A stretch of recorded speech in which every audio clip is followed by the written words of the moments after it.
So for those of you joining tonight, if anybody's new on the call, my name's Shane. On Instagram, it's ShaneRuns. And I've been organizing these Zoom chats. In the beginning, they were just a quick, a weekly thing I was doing for people that were solo across the country. And then I thought, hey, let's bring in some special guests. And I started it off with Jen Lalonde and John Eric Rasmussen. Went really well, and then it just kind of snowballed from there, where I was fortunate to get some other special guests to join us, like Lanny, Krista, Reed as well. And I was really excited when Rachel agreed to join our call tonight as well. So just a couple quick things. As you guys know, we'll try to keep, you can keep your screens on mute unless you have any questions. Keep in mind, I shouldn't have to say this, but keep in mind we can see what you're doing. So if you're doing anything goofy, we can see it all, especially our guest. And she's going to remember you next time she sees you if you do something goofy. I'm talking to you too, Lynn. And another thing, if you have a question, just put up your hand. There's a small enough group right now where it's very easy to manage. We'll try to keep the questions short and sweet because we want to hear our guest talk. And you certainly don't want to hear me talk too much. So I'll make it short. But on that note, so we have a very special guest joining tonight. It's Rachel Cliff. For those of you guys, a lot of you follow her on Instagram. So as you know, she's an amazing elite marathoner. She hails from British Columbia. Don't ask her about the weather right now because hers is much better than it is right now in Ontario. For just a few stats, 2018 10,000 meter Canadian champ. Then she got a little bit bored of the 10,000 meters and decided to try the half marathon, where she set the Canadian record in 2018 with 1 hour, 10 minutes, and 8 seconds. Now that's since changed record holders, but still an amazing accomplishment. And then last but not least, 2019, she set the Canadian marathon record in Japan, which was 2 hours, 26 minutes, and 56 seconds. And if that's not amazing enough, it was, I believe, your second marathon, correct, Rachel? Yeah. So that's out of this world. That's unreal. And as I always mention, I like to try to include some non-running facts. And I didn't want Rachel to worry about this. I hope she didn't stay up losing sleep the last few nights. For those of you that follow her on social media, you probably know by now she's a huge animal lover. Random fact, she used to have a rabbit in university. I'm not sure how she took care of that university. But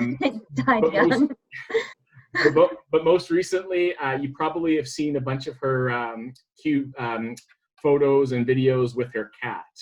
So on that note, just wanted to welcome Rachel Cliff for joining us tonight. Thank you very much. And so to kick things off, so normally what I like to do is just ask one question just to kind of get the ball rolling. And then if you have a question afterwards, we'll just get you to put your hand up or send me a message. The hand's easier, but so Rachel, how have you been doing the last few weeks during this crazy and uncertain time, and how are you holding up? Yeah, I think like all of us, I'd be lying if I said it's been easy. Like for me, this has been on for a while because I was planning on doing the Tokyo Marathon in early March. And so kind of by early February, mid-February, it was starting to kind of blow up. And then my backup plan was a marathon in Spain. Thank God we didn't go because that would have been really bad. The race was on like the 14th of March or something.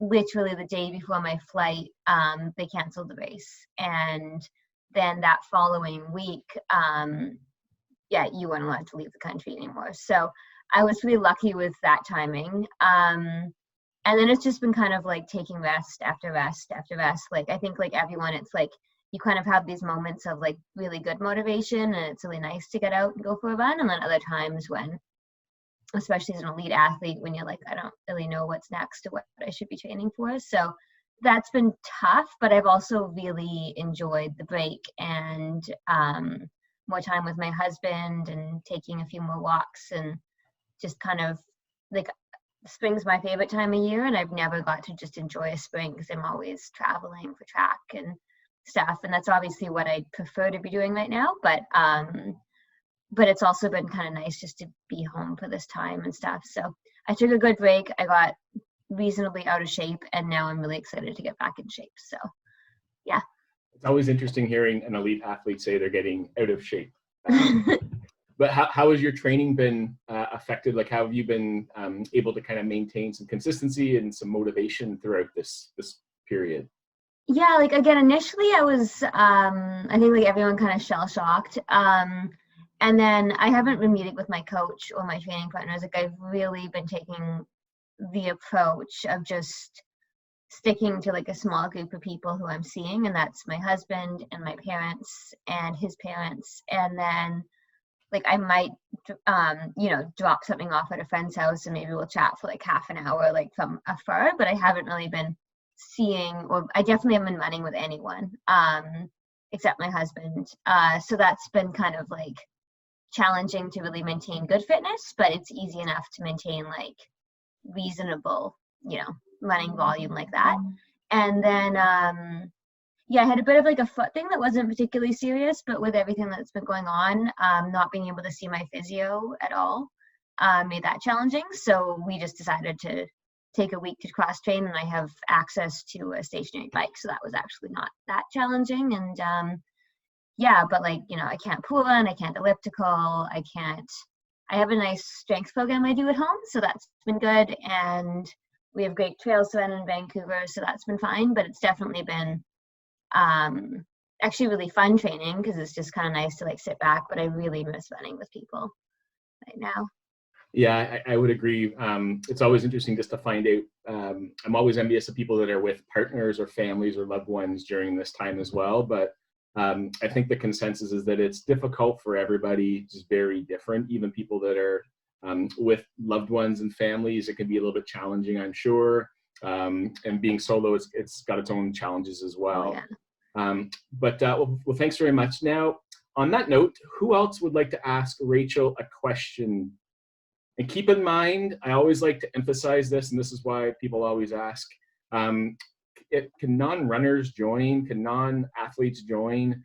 And I always say absolutely, because the whole thing is, this is not a serious discussion. I jokingly told Rachel when she first agreed that she needed to prepare a 90-minute presentation on nutrition and diet, which kind of scared her a little bit. Probably not a good idea to do that to a special guest, but so let's try to open it up to anything that you have that's obviously pertaining to training or running, or even some fun stuff. Okay, go ahead, Lynn. Sorry. Speaking of diet and nutrition, how is your eating habits going? I'm making sourdough bread, so that's been different. I've been eating like a lot of bread. But yeah, it's been like, you know, I've always, like, as a full-time athlete, honestly, my lifestyle when it comes to nutrition and stuff hasn't changed that much. I think like not having immediate goals, I'm, you know, been eating a little bit more ice cream and like that. But yeah, I really enjoy cooking and nutrition. And there was a little bit there, like we all know, where like grocery stores are running low. And that was a bit more challenging, but I've never had a problem getting fresh produce. So that's been kind of a lot of what we eat. But I guess that you guys would probably all find this too, that I feel like with this virus especially, like you have to plan ahead a lot more with your meals, because you're not going to the grocery store as often. And so I feel like it's been a little bit tougher to eat like a lot of fruits and veggies and variety because of it. But yeah, it's nutrition is like really important as an athlete. So I feel like I'm like pretty used to kind of cooking for myself and like figuring that out and stuff. Awesome. Great question, Lynn. Thanks very much. So on that note, actually, with regards to the whole nutrition and diet and things like that, over your years of training, are there things or foods that you've incorporated into your diet that have made a big difference and helped you with your training, or things that you would suggest to other people that you're like, absolutely include this in your diet? I can't think of any like magic bullet. My mom was actually a dietitian. She didn't practice after I was born, but like I got to be raised with really good kind of habits and food sense. And I feel like the biggest thing that I found is like variety is really important. Like, there's obviously reasons that people can't or shouldn't eat dairy or gluten or whatever, but for me, I find if you can like keep things as much variety as possible, that's really good. I'm not vegetarian, but I personally think that athletes can be if they really want to be. So I've also found that like I've got by with a little bit less meat than I would think, and just really, yeah, trying to incorporate a lot of protein in your diet. I guess that's the biggest thing that I probably struggle with and always have to think about is like, it's really easy for breakfast to grab like toast with a bit of peanut butter and like some fruit for breakfast, but like it's really good to try to get more protein in frequently throughout the day.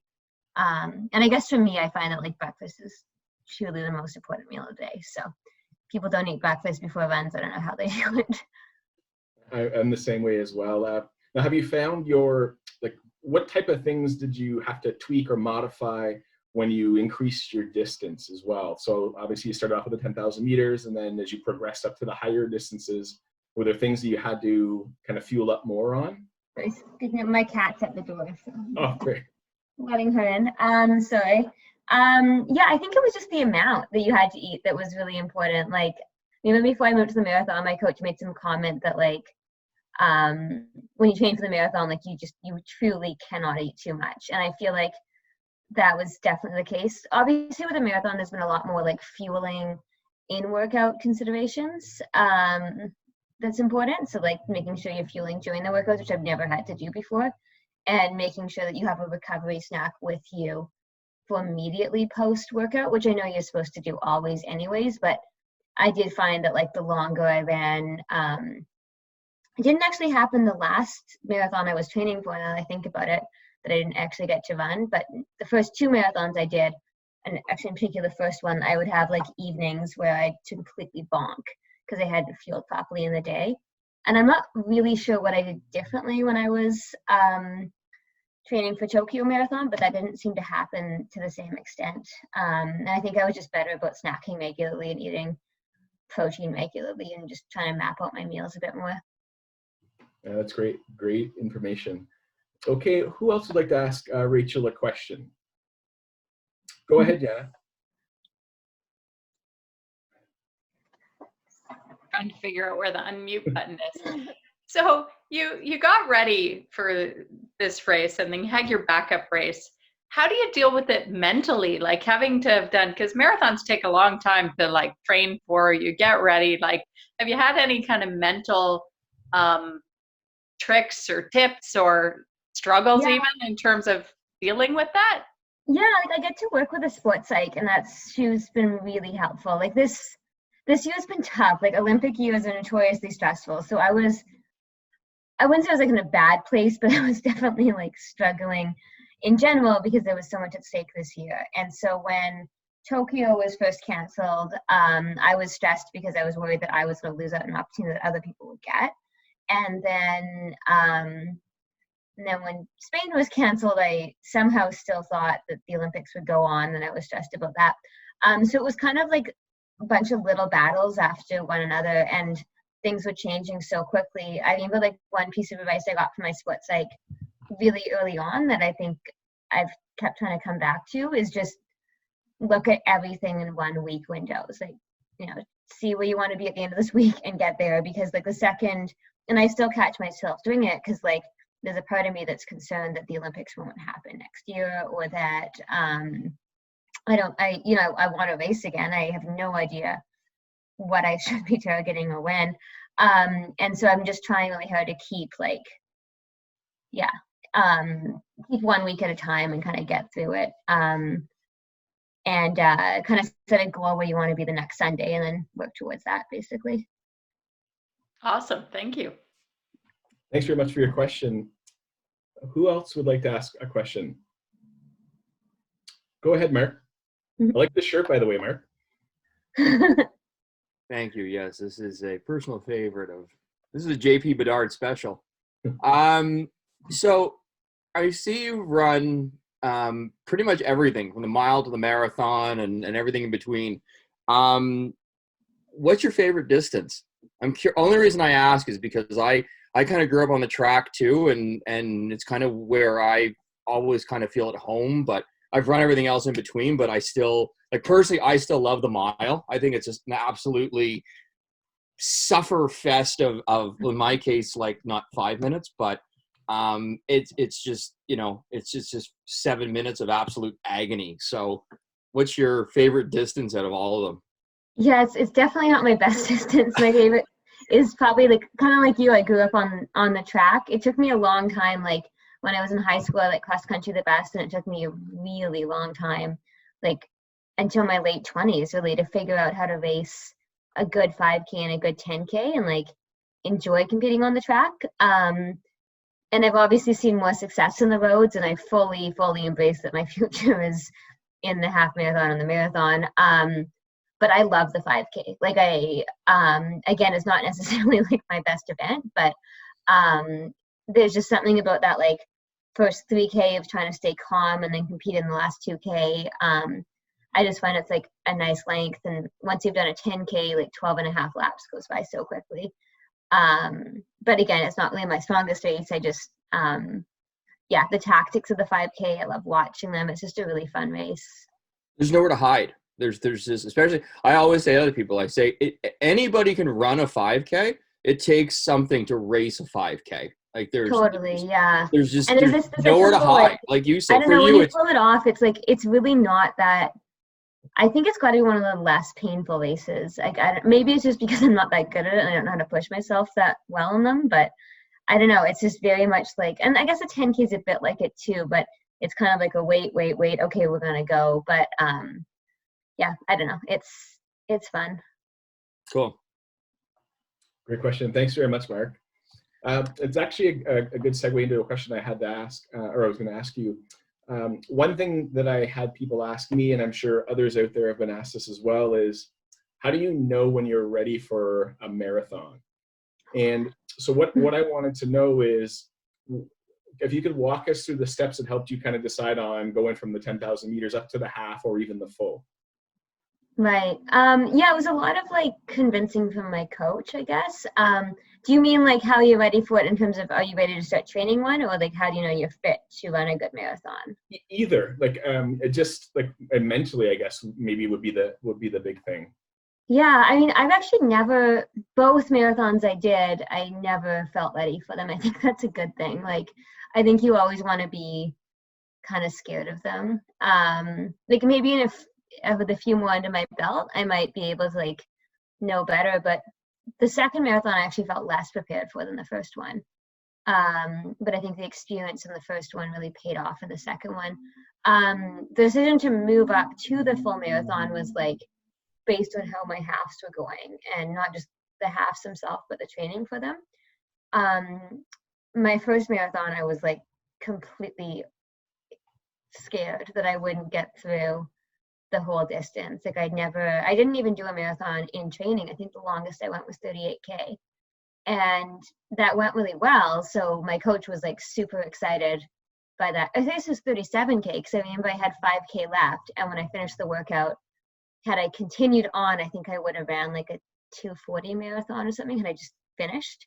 And he was like, do you want to finish it just so you can say you did it? And I was like, no, but I'd stopped to walk to like cross the road, and I swear had he said it like before I stopped, I would have been like, sure. But so that made me feel pretty ready. But then yeah, I was just like couldn't actually believe that I was going to race faster for that long. But yeah, I feel like you kind of have just a sense from like training and volume that you kind of deep down know you can do it. I definitely had less fear the second one because at least I'd done it before, that it pays off. But again, I think there's something about the marathon, like I'm pretty sure if you went in being like, I got this, I'm going to kill this, I don't know if it would go that well. You kind of need to like respect the distance because so much can go wrong and so much can happen. I did my first full in October, and that was the one tip that I think Mark might have given me or somebody else was respect the distance, and they couldn't have been more right about that. Mm-hmm. Was there, like going into your second marathon, was there something that you said to yourself, I'm not going to do that, I'm not going to make that mistake, or I'm going to tweak this next time? Yeah, the first marathon I did, I had a slightly longer build to the second one, and I think that paid off a lot more.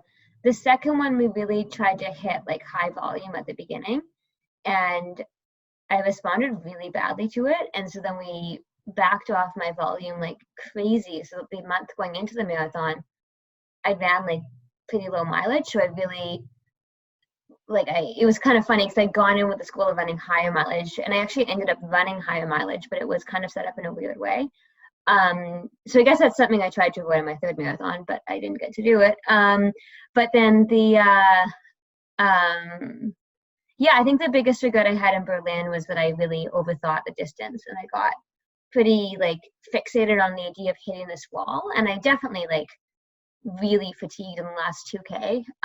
But I think I kind of overreacted to how painful it actually was. It wasn't as bad as I expected, so I kind of wondered if I could have pushed through. And I also didn't hydrate enough in my first marathon. So that was something I really tried to address on the second one. Awesome. Well, thanks very much. So on that note, who else would like to ask a question? Welcome, Stefan. So just a reminder, if you have a question, put up your hand. Go ahead, Stephen. Like the back. Oh, hi, Rachel. Two random questions. The first is, you're doing a lot of trails right now, it appears, based on your Instagram. What do you love about trails, and what are you wearing when you're running the trails? And then the second question is nothing to do with that.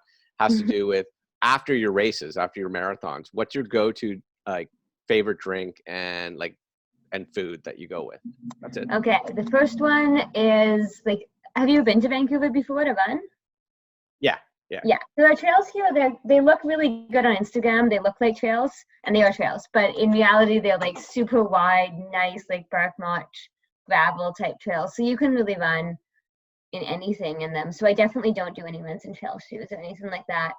I kind of grew up running there, and I definitely fell in love with running in the trails. And as it gets hotter, they're shaded and stuff. One of the highlights for me of this virus has been that not only am I running in the trails all the time, but I'm also going for walks in them. So that's why I've been able to take more photos as I'm actually just going for a walk in the trails and stuff. So that's nice. But I'll just wear whatever normal trainers I would wear in there.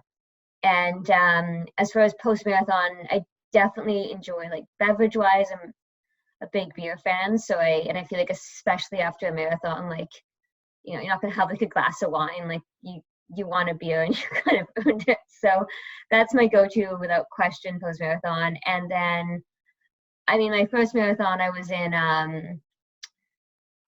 Berlin, and I think we went for pizza, but I think everyone has this problem. You're so excited for food post-marathon, and then you go to eat and you're my stomach feels kind of off. So my second marathon, I didn't get food for 4 hours after, because there was drug testing took a while and stuff. And we were in Japan, and I so badly wanted sushi, and nothing was open. Because by the time we started looking for food, it was 3 in the afternoon. So my coach and I walked up and down the streets, and I was so tired. And then the only thing we could find open was a Starbucks. So I think I had a Starbucks muffin, and then I want to say we found a pizza place, and then I had pizza again. So both marathons I've had pizza post marathon, but not by choice. So, but sushi, actually, I got sushi the next day after that marathon, and that was definitely, I think sushi would sit really well post marathon. Great question, Stephen. Thanks very much. Now, anybody else have a question? I keep getting distracted by the smoke in Joel's corner of his screen. I was going to ask about that. I wanted to politely say, should I call 911? But I wasn't sure that's something to say. But so back to the question. Anybody else like to ask Rachel a question? Go ahead, Mark. So yeah, Joel, my daughter's wondering why your room is on fire, but so big beer fan. So there's a few of us in here that run with a little organization called Run to Beer in Toronto. You may have heard of it. So what's your favorite beer? Well, I am kind of legally obliged to say this. My brother-in-law owns a brewery, so I kind of need to say his brewery. It's called Coast Mountain Beer, and they're based out of Whistler. They're the only authentic craft brewery in Whistler, so they've got in on a good time. So they're probably my go-to. They have some good ones.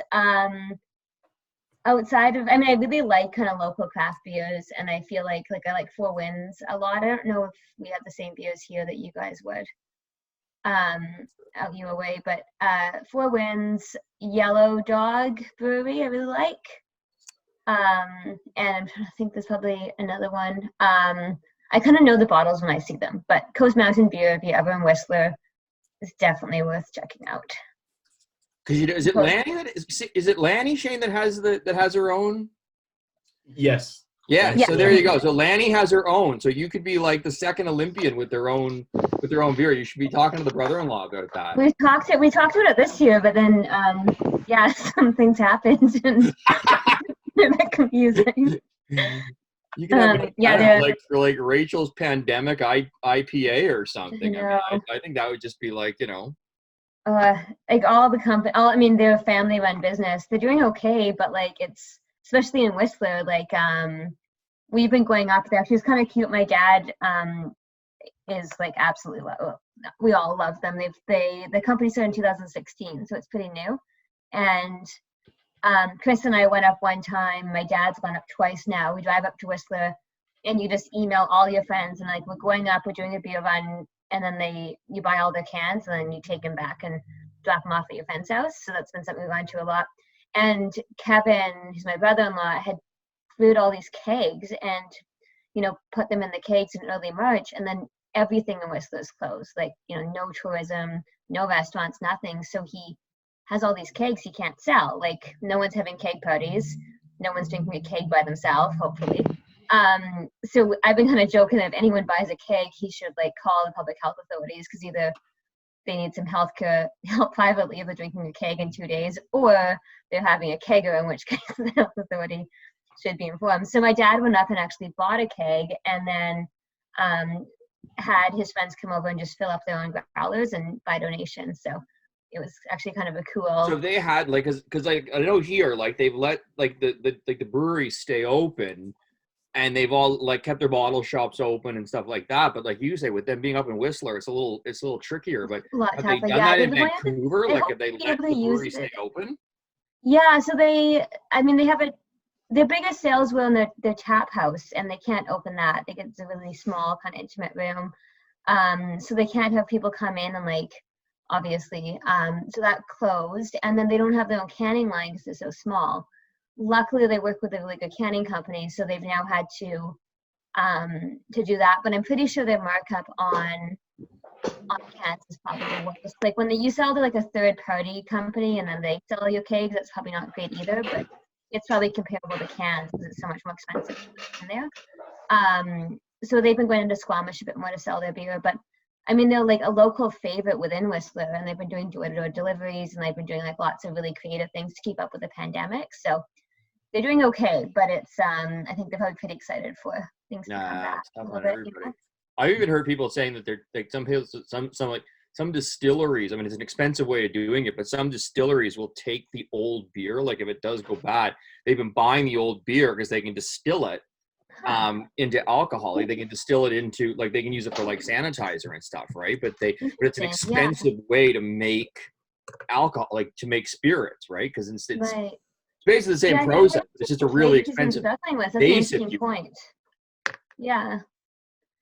Like I said, the cans have been fine, but the kegs are, they can't get it out. They can't keep the kegs forever. Yeah. Well, listen, I have a really good solution to this. This is the kind of people that we are. Is if you need to get rid of beer, I'm sure a bunch of us will do stealth trips out there. We'll help you with that. No problem. Okay, you just gotta get over to BC and. Awesome. Well, thanks very much for your question, guys. Okay, so one of the things I was going to ask you about, Rachel, is I noticed that you've been to to Japan, Korea. You've been to Texas and places like that. In your travels, is there a favorite place you've liked to race in, and then is there something else that would be at the top of your bucket list for where you would like to go next? Yeah, I keep saying it, but Japan so far has been my favorite place to race. Like I especially being in Vancouver, the flight is so easy to get there, and it's a really easy place to be a tourist. They respect distance running, and yeah, like the food is super easy to adjust to. There's just something about Japan that you feel really safe, and it's clean, it's efficient. But you get that kind of like, my husband actually came with me my last trip to Japan, and he hadn't traveled with me there before, and like we were just saying how like it's such a kind of like it's a world culture in so many ways, and they let lots of tourists in and stuff, but they're very protectionist over their own culture. So when you go there, it's kind of cool because you really feel like you're in Japan, experience their culture. Whereas when you go to Europe, like, we've all kind of mixed our cultures together, which is great. But like when you're in Japan, you really feel like you're experiencing like true Japanese culture.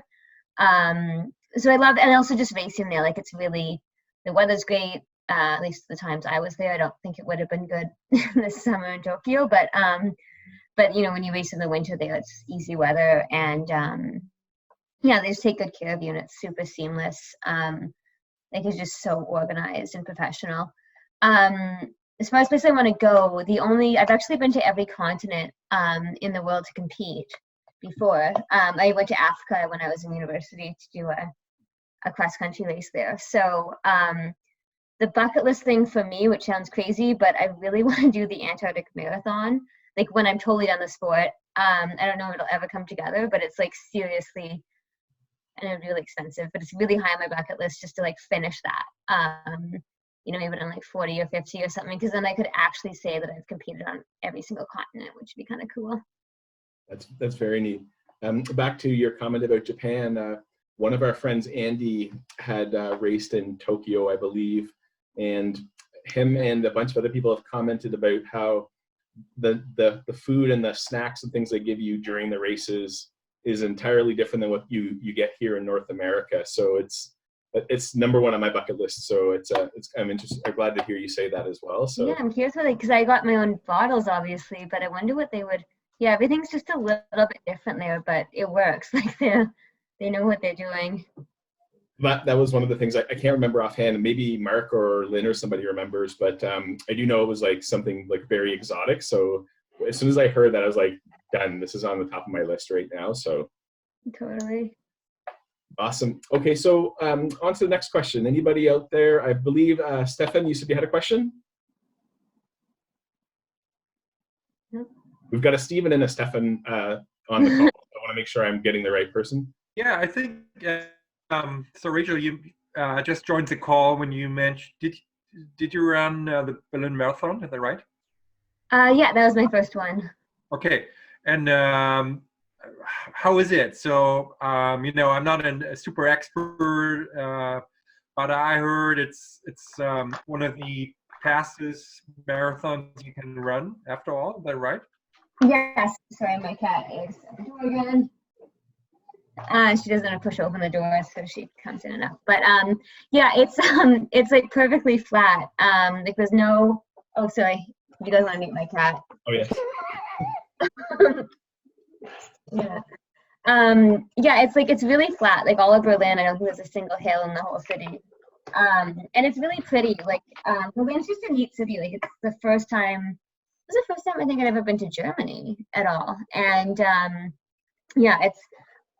I would like really recommend it as far as a marathon goes. It's fast, but the course is also fun. You finish under these big arches that I should know the name of, but I don't. But it's just a really iconic course, and it's really fast. So that's also, you kind of get both. Like it's probably pretty rare you can find a course that's both flat and fast and also exciting to run through.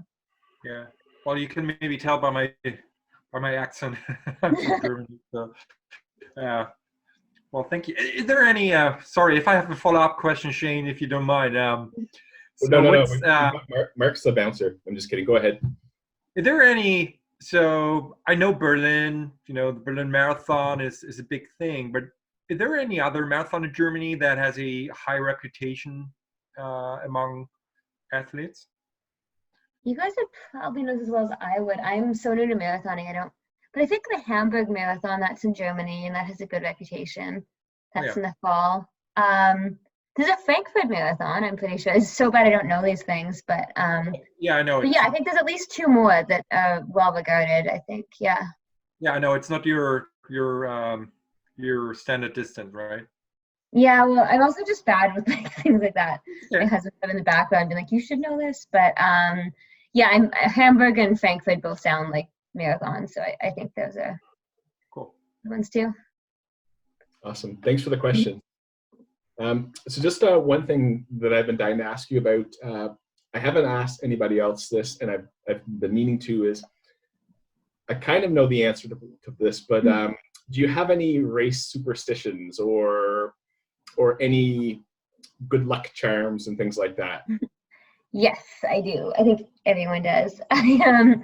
Yeah, I always paint my nails, and I actually got into painting them the same color every single time, because I used to like paint them different colors, and then you'd get all stressed about like, is this the right color, or is like this the wrong color? So I paint them all white with one purple nail that's like a pale purple, and I just do that every time, no questions. This is actually the first time I started painting my nails like different colors, because there's no races in the foreseeable future, and it's been kind of fun actually, like mix it up. And then I kind of braid my hair down the middle, and then lucky charm wise, I have this like stuffed toy bunny rabbit that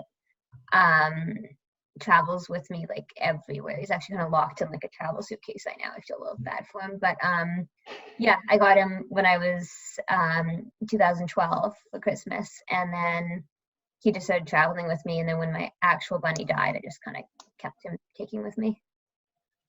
Awesome. I'm always curious to hear what different people have as their good luck charms as well, but I like the fact that you have something that works, so if it ain't broke, don't fix it. So that's awesome. I used to get, like I say, really obsessive about it, and it's just, yeah, you just kind of know your limit. Like, these are my two superstitions, and that's the end of it. No more. Very cool. Thank you. Anybody else out there have a question for Rachel? Go ahead, Dean. Yeah, just there's a lot of virtual races going on right now. Obviously, BMO Vancouver Marathon was supposed to be this weekend. What are your thoughts on those? Or do you think they're worthwhile? Or yeah, are you planning to run any? I wish it's when it first came out, I was so heartbroken by like the season that. Well, I think they're great. Like, I think like they're a really good thing to keep everyone motivated and excited. For me, when this all first started happening, I don't think I realized at the time how tough it was on me, but I think that now that I'm kind of like through it, I kind of can look back and be like, oh yeah, that was a tough period. So I was not feeling motivated to them, but I was glad that there was an option. Now I'm starting to feel a little bit more like, oh yeah, those would be like kind of fun and exciting to do. Again, I've taken some time off, so I don't think I'm in a position to go do them, but I think they're great. Like, I think it's a great way to keep the community engaged.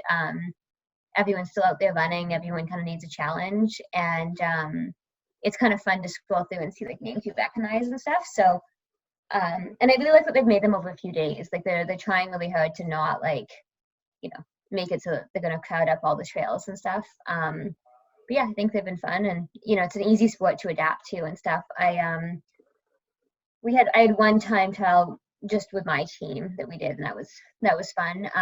That was pretty early on, but actually I remember like my husband paced me on a bike, and I just went to like, it was a pretty hilly route, and I ran like a 16:25 5K, so nothing for me that would be like crazy fast, but it was like a competitive result, and it was like just kind of fun just to go and like remind yourself like, oh yeah, you're still talented, you still have it, you just can't race right now. Mm-hmm. Oh, Shane, you're on mute. Forgot about that. So one of the questions I was going to ask you, Rachel, is you seem pretty calm, relaxed, and pretty easygoing, but during any of the races in your career, have you ever faced adversity or hit the wall, and what did you kind of do to overcome that? Like mid-race? Yeah, like during the race, something that might have come up. Yeah, I've been pretty fortunate so far with the marathon. Oh, you know what? I have a really gross one, but if you guys want to hear it, I like went through a period when I first went up to the marathon that I had trouble like getting through half marathons without stopping to use the facilities. I figured that one out, but yeah, there was one moment when I was doing one, again, my husband was actually pacing me, and I think there was like $1,000 for the course record. And we were well on pace to run it. And I head to the washroom and we were like on the Vancouver seawall, which is a pretty public area. And it was just the two of us. That was good. But yeah, other than that, it was not a conversation I expected to have with my husband or a situation I ever expected to be in. But yeah, we needed $1,000, so we got through it. So that was probably the worst thing that's ever happened to me in like a race. But like, I mean, I've had bad races and stuff, and you normally try to like address whatever it was. But in the 2 marathon I've done were like totally seamless, and that was great. That's great. And I'm always curious to hear people's response to that. What you mentioned is my biggest fear in any race ever, and people had told me about that for a marathon, and it in fact did happen. So I was like, now I know why they were talking about that. So yeah, you want to know, like, yeah, that's why I was so scared of the marathon when I first moved. I mean, there's a few reasons I was scared of the marathon, but that was one of them. Although it's funny, like the second marathon I did where I got my PB, there was an Australian girl who I got to know, and she had to stop and use the washroom, and she still beat me. Like, you can still have a good race, and she made a massive personal best when she did that. Like, it's obviously not ideal, but you can run like, you know, as if you stay focused, like, you know, you can do something like that and still run well. that's great. On that note, anybody else have a follow-up question to that? Not a follow-up Yeah. question, but I have a question. Go ahead, Glenn. Yeah, a half marathon is my distance, and just a question on like running mechanics. I'm about halfway through my training for the half marathon that has been canceled, obviously, in June. And I just wanted your opinion on, or what sort of strategies you employ for, you know, tired legs or tight legs and that sort of thing. I tried to do a physio by video last week, and it went okay, but just interested, like, in what you would do as a professional at that level to look after yourself when you're tired. Yeah, it's tough. Like, it takes a lot of time and work and money. So I'm fortunate to have, like, you know, some support and lots of time to do that. So I really find that, like, getting to the root of the problem is the biggest and most important part. And that's, I mean, in this exact atmosphere, that's been what's been so challenging, is sometimes you kind of like, it's twofold. It's like seeing someone to get the adjustment and getting things moving well, and it's understanding why it happened. For me, I find that like hip strength and glute strength, if in doubt, are very important. And I get really tight in my upper back, so I work a lot on that, because I find once that goes, the whole chain can go. But I know a lot of runners kind of depend heavily on adjustments and physios, and I think it's best to find someone who's really like holistic in their approach and good at looking at you and why these issues happen. And I know that kind of answers the question, but it's been a lot more challenging here, like, without being able, like, I've had the Skype conversations too, and they're great, but if you can get in and get that right adjustment, it's way better. Okay, great. And final question, just to follow up, like, do you stretch before your training runs or after, or both? I try to do, I'm going to switch this recently, because I have a really long physio routine that takes like an hour, and it involves a little bit of stretching, but not the only place I stretch. And I'm not saying this is like what I'd recommend for someone else, but for me, the only areas I stretch are really my hip flexors and my hip. And I roll everything else out. I really use like lacrosse balls a lot in my back against the wall, in my hips, and then just a normal foam roller across my back and my legs. I do a little bit of dynamic stretching and leg swings before doing workouts. But yeah, I've never really got anywhere with just static stretching. So I think hip flexor stretches are really important, but I don't really do much else than that. Great, thank you. Thanks for your questions, Glenn. One of the things I was going to ask you, Rachel, is so one thing I did not mention at the beginning for the intro was your aunt competing at the 72 Munich Games, and also your husband was at Rio. So have you ever had conversations with them? Have they ever given you any tips or advice? I know their sports are different, but have they ever given you any bits of information or advice on how to prepare for events? Yeah, totally. Like, I mean, my husband and I like competed together. You know, he made it in 2016, and that was really good, you know, great, like huge achievement for him, but tough because I just missed it. So, you know, that was interesting kind of dynamic. But I think that a lot of what did come from me was he just missed the games in 2012, and he came back and competed in 2016. So I definitely look at that a lot as like, you know, it's possible to miss one and get the next one. And then, yeah, I think again, because we kind of like we met through the sport, and he retired after the Olympics, but it's how we kind of got together and stuff. So we bounce ideas off each other a lot in training and like how we should approach issues. And now it's more me bouncing ideas off him and not reciprocated because he's not training for it anymore. But yeah, so he's been great, but I would say that it's kind of been more like a partnership in terms of us working together. And then my aunt has definitely given me a lot of advice. Like, her sport, as you said, is totally different. And being a swimmer, and given when she competed, her journey in the sport was so different than mine. So she got her medal when she was 16, maybe 17. And by the time she was 21, she missed the next Olympics. And then she was kind of done with it. I think she was at university, and she ended up switching to coaching. So she kind of ended her career in the sport quite early, but growing up, I didn't really appreciate that. So it's only been as I've got older, I've kind of realized that. But I think that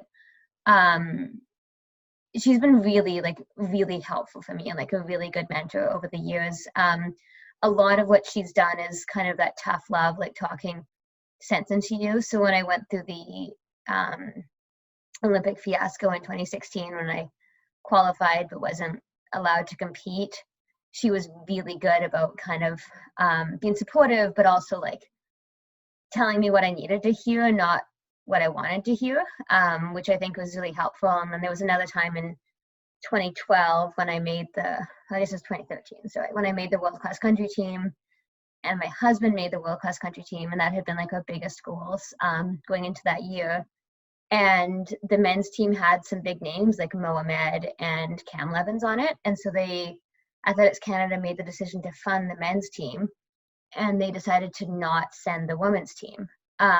So we were able to get the women's team sent, but we had to pay $3,000 out of pocket each, and my husband didn't have to. So that was also tough. And my aunt did a really great job about just putting me in my place, being like, if you want to fundraise, this is what you're going to do. You're not going to worry about the emotional part, and this is how you're going to do it. So again, it wasn't what I wanted to hear, but it was what I needed to hear. And with her help, I got the fundraising done, and I didn't end up having to pay a penny. And it actually worked out better for me, because when I stood on the start line, I'd had like, you know, I don't know how many people, but like 25, 30 people donate to me being there, which actually was, in the long run, was actually way cooler than having someone else just pick up the bill. So yeah, she's been really helpful, I think, and she's pretty involved in like sports admin and stuff. So I've been really fortunate to have that. That's really interesting. I bet you she has some pretty interesting stories or just memories from that specific Olympics, just because of obviously the historical. Actually, yeah, I thought about it. My granddad was really good about keeping travel journals, which now thinking of all the travel I've done, I'm like kicking myself for not doing. But he kept a travel log from that trip, and Chris and I sat down and read it, and it started off like really normal. Like my grandma's name was June, and he's like, oh, June and I played cards tonight. And then suddenly it just exploded. So I actually even talked to her. She was done competing with that, and they were able to get her invited to the village and leave. But yeah, it was, my dad was there. I think it was just a shocking experience to go through, obviously. Absolutely. I just actually rewatched the movie Munich a couple days ago, and just going back, it's just an unbelievable story, but it must be very, very interesting to talk with her about that. Let's just do a quick time check, because I know we're approaching 8:53 right now. How are we doing for your timing, Rachel? What I was going to suggest is maybe one or two more short questions, and then we'll, I know this drives people crazy, but I'm the social media guy. Maybe do a quick screen grab. I like to warn people just so they smile. How does that sound? That sounds great. I'm honestly pretty laid back with timing, like you guys. I'm looking for things to do, so don't worry too much. Well, Mark and his daughter wanted to do a 3-hour call, and I said I don't know if that's fair. So I decided to say let's just keep it to around just under an hour. So okay. So that being said, does anybody else out there have another question for Rachel before we kind of wrap? Oh, okay. I'm gonna go with Mark's daughter first. Are you? That would be you. Yes. Hi. Hi. So, I just want to know because you went to Japan a lot. I just want to know what was your favorite food, just out of curiosity. It's like really cliche because Japanese people actually eat a lot more than sushi, but the sushi in Japan is like unbelievably good. And Vancouver has good sushi, like we have a good reputation for it, but it's like not even in the same ballpark. They also have this thing called yakitori, which is like skewers on a barbecue, and really like that. And then for breakfast, they have this like French toast there that's like the thickest French toast you could imagine, and it's like, I don't know, I wouldn't even call it French toast, it's more like a cake, but they call it French toast, and it's really good. So those would be Been like egg battered and like the same idea. Yeah, and I think they probably would have had to have baked it to get it through. So yeah, both times I stayed in Japan, most recently the guy who kind of organizes it always, you land in Tokyo pretty late at night and then you go to wherever you're going the next day. And so there's this restaurant next to the hotel that I've stayed at twice, and it's like, it's kind of in the middle of nowhere. It's this weird like airport hotel that, you know, no one really stay at, but they have really good yakitori and like all the Japanese food that you want. It's not sushi. So yeah, there's lots of cool things there. It's fun. Yeah. Cool. Well, thanks. Bucket list. Yeah, absolutely. That's the same with me as well. Thanks very much for the question, guys. It's one of the things I've always thought about. I watch a lot of Anthony Bourdain's Parts Unknown, and my favorite episodes, good and bad, is the Japanese episodes, because when I watch them, I end up with this mad case of wanderlust when I'm finished. So Japan is definitely at the top of my list. Is there one thing that you've experienced in Japan that, I know it's a big country and stuff, but is there one thing that you would say, if you go to Japan, this is one thing you have to eat or do or see or try? I feel like there's lots, but I mean, if you're in Tokyo, there's this really cool, yeah, if you ever go to Tokyo, message me, because I have like a list of fun things to do. Like I said, my husband and I spent like a bit of time in Tokyo, like 2 days in Tokyo, and there's so much to see and do, but you can get a lot done really quickly. I think like the food's really big there. But yeah, I feel like the biggest thing in Tokyo, they have this place called Golden Gai, and it's all these tiny little bars. And if you're like not a local, it's tough to find ones that will actually let you in. But there's one place called I think it's called the Golden Anchor or something, and they're really good to like tourists. And yeah, we had like, I've been there twice now, and both times it was awesome. And then there's also a fish market in Japan in Tokyo that my husband and I went to, and had like the best sushi. Yeah, there's just lots of like little fun shops. The other, I can't remember what it is, but anyways, one of the breweries has a really cool tower that's kind of hidden, if you know where to look, but I can't remember what it's called. So there's so much to do there. It's, yeah. Very cool. I'm going to regret asking that question tonight because we're in the midst of a pandemic and I can't go anywhere outside. I live in Midtown Toronto, and it's definitely not that fascinating. So, so yeah, go ahead, Mark. Sorry, if you're ever looking, if you have, I don't know if you have, but if you have Amazon Prime, like Prime Video, there's a cool series of James May, who used to do Top Gear. He did a 6-part series called Made in Japan, and it's awesome. Like it's funny, but it's Japan. Yeah, somebody's watched it. Dude, James Mason. No, well, we won't. But yeah, it's a great thing because he kind of goes like, he kind of captures, he tries to capture like Japan, but not all the touristy stuff. But it's a great little series if you happen to have Prime Video. So very cool. I'll add that to my list. when we talked to Reed, we talked a lot about Kenya. So Kenya, Japan, I'm adding these to my list right now. So, so on that note, let's do a quick screen grab if you don't mind. So we can do something funny, goofy, whatever, no pressure. Do you want my cat in it? I can. Yeah, that's a great idea. Yeah, for sure. I'm gonna be quick, 'cause she The doesn't question is, does your cat want to be in the photo? Cat gets no choice. She bites and she scratches, so she has a choice. Okay, guys. 1, 2, 3, cheese. Awesome. Well, thanks very much, everybody, for joining tonight. Obviously, first and foremost, thank you, Rachel, and to your lovely cat for joining us tonight. I appreciate Her your name's cat. Erin, by the way. Right? Her name's Erin, just so everyone knows. Thanks for Erin not stealing the spotlight tonight from you. We really appreciate your time. Yeah, you've been awesome to talk with. We really appreciate answering our questions and putting up with my bad sense of humor. And as always, thank you guys for everybody else for joining. Dean, thank you. Glenn, Stefan, Jana, and all of you guys as well. Thanks very much. I really appreciate your support. And one quick thing to mention before we wrap up is we have a couple more Zooms coming up. So tomorrow is Gary Robbins. So obviously Rachel might know him out in the West Coast. So if you have any questions about trail or ultras, that's going to be a really interesting chat as well. As I mentioned, none of those awkward. So tell me about your first 5K type of questions.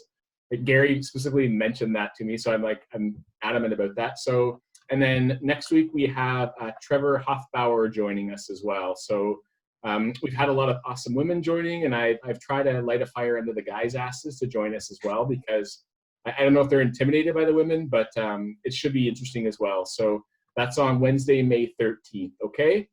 So on that note, guys, thanks very much for your time. Thank you, everybody. Thank you so much, everyone. It was fun. Yeah, no and worries. Good luck if you guys are training with anything. Good luck on whatever then. Yeah, same to you. Good luck with your training too, okay? Thanks, Bye, guys. Thanks, everyone. Thanks, Shane. Thanks, Shane. Bye.